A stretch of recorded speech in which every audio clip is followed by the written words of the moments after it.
ఏమిటి పద్మ నువ్వు అనేది? మన విషయం మీ డాడీతో చెప్పని భయంగా ఉందా? అయితే ఈ జన్మకు మనం పెళ్లి కాకుండా ఇలా ఉండిపోతున్నానా? లేక భయంతో నువ్వు చెప్పలేక ఎప్పుడో ఎవనో ఆయన తీసుకొచ్చి కట్టబెడితే? కిషోర్, ఏమిటా మాటలు? ప్రేమించిన నిన్ను కాక ఇంకొకరిని చేసుకుని నేను బ్రతకలను అనుకున్నావా? ఈ జన్మకి నిన్ను తప్ప ఇంకెవ్వరిని పెళ్లి చేసుకోను. తప్పనిసరి అయితే నా ప్రాణాలైనా ఇస్తాను కిషోర్. పద్మ, ప్రేమించిన మనిషి గురించి డాడీతో చెప్పడానికి భయం ఎందుకమ్మా? అన్నయ్య, పోనీ డాడీతో చెప్పడానికి భయం అయితే ఈ అన్నయ్యతో చెప్పొచ్చుగా. మీరు పద్మ అన్నగారా? అవును. అంటే లాయర్ రాజా కదా? ఎస్. నమస్తే. నమస్తే. మీ గురించి పద్మ ఎప్పుడు చెప్తూ ఉంటుంది. పద్మ ఈ విషయం నాకెప్పుడు చెప్పలేదు. అయినా నీ ఫేమును గురించి మీ ప్రేమను గురించి నాకు బాగా తెలుసు. అరే, ఇన్ని విషయాలు ఎలా తెలుసుకున్నారు? చిట్టి చెల్లెలు క్షేమాన్ని 1000 కళ్ళతో కనిపెడుతున్న అన్న అన్ని విషయాలు తెలుసుకుంటాడు. పద్మ, నువ్వేం భయపడకమ్మా. నాన్నగారితో ఈ విషయం నేను చెప్తాను. అతని పేరేమిటి? పేరు కిషోర్ కుమార్. పేరున్న పాటగాడి. పాటగాడిగా పేరేనా? వేరే ఇంకేమైనా ఉన్నవాడు? పెద్దగా ఉన్నవాడు కాదు, కానీ మనసున్న మంచి మనిషి. నీకు అతని గురించి విన్నాను, తెలుసుకున్నాను. వాళ్ళు ఎంత గాఢంగా ప్రేమించుకున్నారు? ఒకరి కోసం ఒకరు ఎంతైనా త్యాగం చేసుకునేటంత. అయితే నేను అతన్ని కలిసి మాట్లాడి చెప్తాను. ఓకే.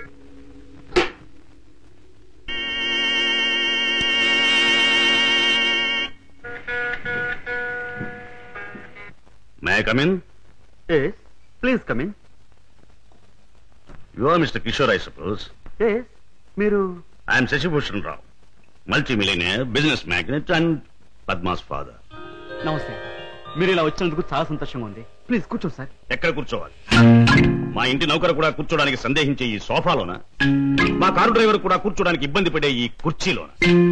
ఎక్కడ కూర్చోవాలి? ఆల్ రైట్, నిలబడే మాట్లాడతాను. నువ్వు మా పద్మని ప్రేమించావట కదూ? తను కూడా నన్ను ప్రేమించింది. I see. పెళ్లి చేసుకోవాలని కూడా అనుకుంటున్నావట? ఇద్దరం అనుకుంటున్నాం. గుడ్. మరి మా అమ్మాయిని పెళ్లి చేసుకుని ఏ వసతులు ఏ సౌకర్యాలు లేని ఈ ఇంట్లోనే కాపురం పెడదాం అనుకుంటున్నావా? ఇక్కడ నేను చాలా మంది కంటే చాలా సుఖంగా ఉంటున్నాను. I agree. ఇంతకంటే సుఖాలు తెలియవు గనక నువ్వు ఇక్కడ సుఖంగానే ఉండవచ్చు. కానీ ఐశ్వర్యంలో పుట్టి సంపదలో పెరిగి మంచం మీద కాలు కార్పెట్ మీద, కార్పెట్ మీద కాలు కారులోనూ పెట్టే నా కన్న కూతురు ఇక్కడ సుఖంగా ఉండగలదా? ఉండగలను అని తను ముండిగా అనొచ్చు. కానీ మిస్టర్ కిషోర్, కాశ్మీర్ మంచులో పుట్టిన ఖరీదైన యాపిల్ చెట్టు మన పెరటి మట్టిలో పెరగలేదని దానికి తెలియదు, పెంచే తోటమాలికి మాత్రమే తెలుసు. ఏమంటావు? మహారాజు కూతురైన సీత కట్టుకున్న వాడితో కారడవులో బ్రతికింది అంటాను. చూడు కిషోర్, ఒక్కడే రాముడు ఉంటాడు, ఒక్కతే సీత ఉంటుంది, ఒక్కటే రామాయణం. అందరూ రాముళ్ళు కారు, అందరూ సీతలు కారు, అన్ని జీవితాలు రామాయణాలు కారు. అంతేకాదు, ఆనాటి సీతకు అడవిలో ముందుదరయ్యే కష్టాలు, రావణాసురుడు సంగతి తెలియక వెర్రి తల్లి వెళ్ళింది. ఆమె జీవితం చదువుకున్న ఈ కాలపు ఏ ఆడపిల్ల అడవిలోకి అడుగు పెట్టదు. పెట్టబోయినా కన్న తండ్రి అడ్డుపడతాడు. అంటే మీరు మా పెళ్లికి ఒప్పుకోనంటారా? ఏ, నన్ను ఒప్పించగలనంటావా? ప్రేమకు అర్థం మీకు తెలిస్తే. ప్రేమ ప్రేమ ప్రేమ మాటలు వచ్చే రోజుల్లో ప్రతి పసిపిల్లవాడు మొదటిగా మాట్లాడే మాట అమ్మ అయితే, గడ్డాలు వచ్చే రోజుల్లో ప్రతి అడ్డమైన వాడు మాట్లాడే మొదటి మాట ఈ ప్రేమ. అర్థం లేని కథలు, వ్యర్థమైన సినిమాలు చూసి ప్రేమ గొప్పదనే ప్రతివాడికి ఒక అమ్మాయిని అంటగట్టి ఎడారిలో వదిలిపెడితే ఒక్క రోజులో అంటాడు ప్రేమ కంటే అన్నం ముఖ్యం అని. చూడు కిషోర్, ఈ లోకంలో అన్నం కావాలన్నా, ఆనందం కావాలన్నా, సుఖం కావాలన్నా, సంతోషం కావాలన్నా కావాల్సింది డబ్బు అని నా అభిప్రాయం. అందరం ఎక్కించి తిప్పిన నా కూతుర్ని నీకు కట్టబెట్టి అగాధంలోకి తోయకూడదన్నా నిర్ణయం. అండ్ రిమెంబర్ వన్ థింగ్, ప్రేమకి అర్థం నాకు బాగా తెలుసు. అందుకనే నేను ప్రేమించే నా కూతుర్ని నీకిచ్చి పెళ్లి చెయ్యను. Bye.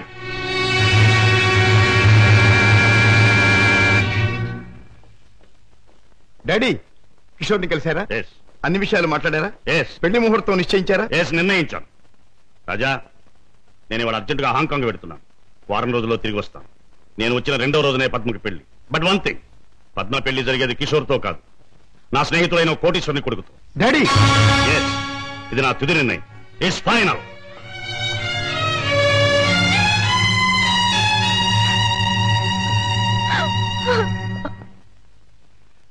Mister Ramesh, Gupta and Gupta file తీసుకురా. Yes sir.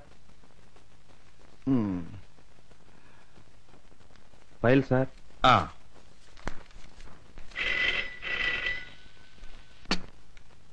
Hello, Raja speaking. నేనే అన్నయ్య. దురదృష్టవంతురాలైన నీ చెల్లెలు పద్మని. అన్నయ్య, పసితనంలో నా తొలి పలుకులు నువ్వు విన్నావు. ఇప్పుడు నా తుది పలుకులు వింటున్నావు. అమ్మా ఏమిటమ్మా నువ్వు మాట్లాడేది? తుది పలుకులు అంటున్నావు ఏమిటమ్మా? అంటే ఇవి నేను పోయే ముందు చెప్పే ఆఖరి మాటలన్నయ్య. ఇంకొంతసేపట్లో నేను చావబోతున్నాను. ఏమిటి పద్మ నువ్వు అనేది? తమాషాగా మాట్లాడుతున్నావా?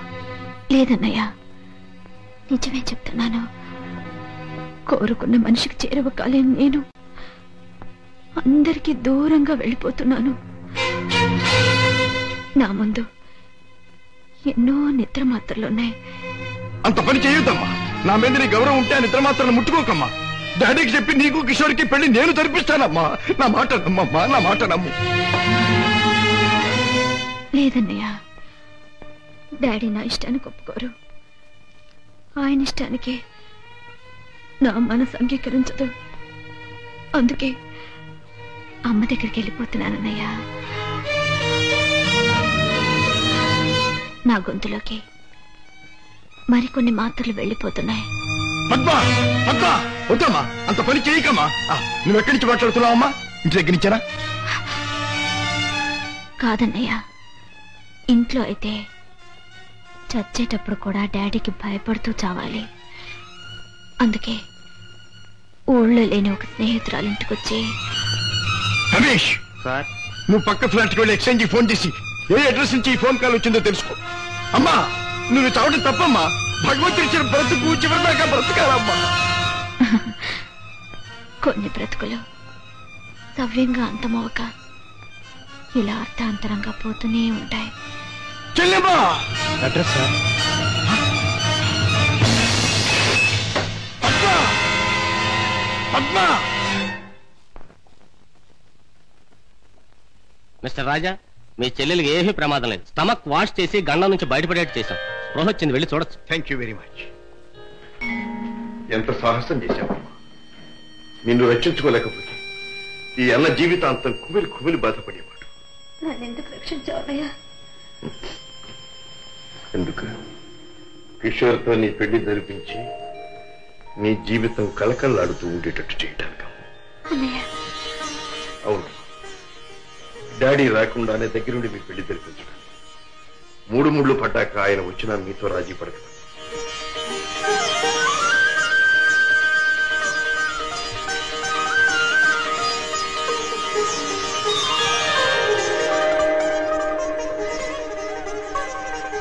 చిలకా గోరింకిల్లాగా మీ జీవితం నిండుగా ఉండాలి. కిషోర్, నువ్వు పాడే పాటలాగే మీ జీవితం మధురాతి మధురం కావాలి. బావా, నేను కోరుకున్న పద్మని నా జీవిత భాగస్వామిగా చేశావు. Thank you very much.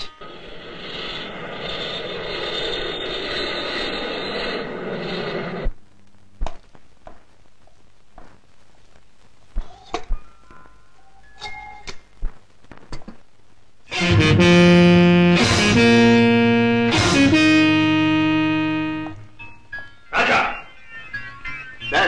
Padma ఇక్కడ భర్తతో కాపురాలు దాని పెళ్లి ఎవరు చేశావు? కాని పని కాదు కనుక నేనే చేశాను. కన్నవాణ్ణి నేను కానివాణ్ణి అయ్యానా? నువ్వే నిర్ణయం తీసుకోవడానికి. తప్పుగానప్పుడు తప్పనిసరైనప్పుడు ఎవరైనా నిర్ణయం తీసుకోవచ్చుగా. అయితే నీ మాత్రం ఆలోచన జ్ఞానం నాకు లేవంటావా? ఉండొచ్చు, కానీ మీ ఆలోచన జ్ఞానము చెల్లాయి ఆత్మహత్య చేసుకున్న తర్వాత ఆమెను బ్రతికించలేవుగా. ఆత్మహత్య నుంచి దాన్ని రక్షించావేమో కానీ ఆ లేనివాడి కట్టబెట్టి దాని జీవితాన్ని హత్య చేశావు. కోరుకున్నవాడు లేనివాడైనా వాణ్ణి చేసుకున్న తర్వాత ఆడది అన్నీ ఉన్న అదృష్టవంతురాలుగానే బ్రతుకుతుంది. రాజా, దాని మీద నాకు ప్రేమ లేనట్టు, దాని సంతోషాన్ని సౌఖ్యాన్ని నేను కోరినట్టు మాట్లాడు. దాన్ని ఐశ్వర్యంలో పెంచారు గనక, ఐశ్వర్యంలో ఉంచారు గనక ఐశ్వర్యవంతుడి చేతిలోనే ఉంచాలనుకున్నాను. అంతేగాని ఆడదాని ఐశ్వర్యం అంతా ఆవిడ ఐదో తనవి. కట్టుకున్నవాడు పెట్టిన బొట్టు, కట్టిన తాలి బొట్టు, తొడిగిన గాజులు, ఉంచుకున్న పూలు, మీరు చెప్పిన ఐశ్వర్యాలన్నిటికంటే గొప్ప. మా చెల్లెలకి అన్నీ ఉన్నాయి, అంతకంటే ఇంకేం కావాలి? రాజా, నీకు అన్నీ ఉన్నాయి కాబట్టి ఏం కావాలి అని ప్రశ్నిస్తున్నాను. ఏమీ లేని రోజులు కూడా అనుభవించిన వాడిని కాబట్టి ఏం కావాలో నాకు తెలుసు. జీవితంలో అడుగడుగు నా పాఠాలు నేర్చుకున్న నాకు కొత్త పాఠాలు నేర్పాలనుకో. డాడీ, ఆల్ రైట్, నువ్వు చేయవలసింది నువ్వు చేశావు, ఇక నేను చేయవలసింది ఏమిటో నేను చేస్తాను.